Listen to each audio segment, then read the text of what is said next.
রাঙাচ্ছে HMPV virus, আতঙ্কজনক খবর দিল যুক্তরাষ্ট্র। চোখ রাঙাচ্ছে এইচএমপিভি। চীন, ভারত, মালয়েশিয়া সহ এটি ছড়িয়ে পড়েছে বিশ্বের নানা দেশে। সম্প্রতি যুক্তরাষ্ট্রের বেশ কয়েকটি অঙ্গরাজ্যে উদ্বেগজনক হারে বেড়েছে এইচএমপিভি সংক্রমণের হার। বিভিন্ন গণমাধ্যমের খবর বলছে, চীনে নতুন করে এইচএমপিভি ভাইরাসে আক্রান্ত রোগী বাড়তে থাকায় দেখা দিয়েছে চরম উদ্বেগ। দেশটিতে এইচএমপিভি সংক্রমণের লক্ষণ নিয়ে হাসপাতালে ভর্তি হচ্ছেন অনেকেই। সামাজিক যোগাযোগ মাধ্যমে ছড়িয়ে পড়া ভিডিওতে হাসপাতালগুলোতে রোগীদের দীর্ঘ লাইন দেখা গেছে, যেখানে কোভিডের প্রথম দিকের পরিস্থিতির স্মৃতি ফিরিয়ে আনছে এই চিত্র।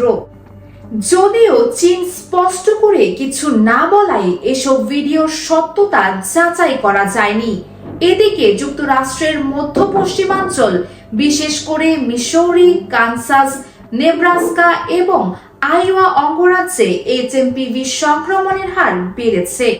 সেন্টার ফর ডিজিজ কন্ট্রোল জানিয়েছে, নমুনা পরীক্ষা করতে আসা রোগীদের 5.83% এইচএমপিভি পজিটিভ, যা স্বাভাবিকের চেয়ে অনেকটাই বেশি। সংক্রমণের হার সবচেয়ে বেশি শিশু ও বয়স্কদের মধ্যে। এছাড়াও ভারত, মালয়েশিয়া, হংকংয়েও এই ভাইরাসের সংক্রমণে উদ্বেগ জানিয়েছেন বিশেষজ্ঞরা। ভারতের কেন্দ্রীয় ও রাজ্য সরকার পরিস্থিতি পর্যবেক্ষণ করছে বলে জানিয়েছে স্থানীয় সংবাদ মাধ্যম।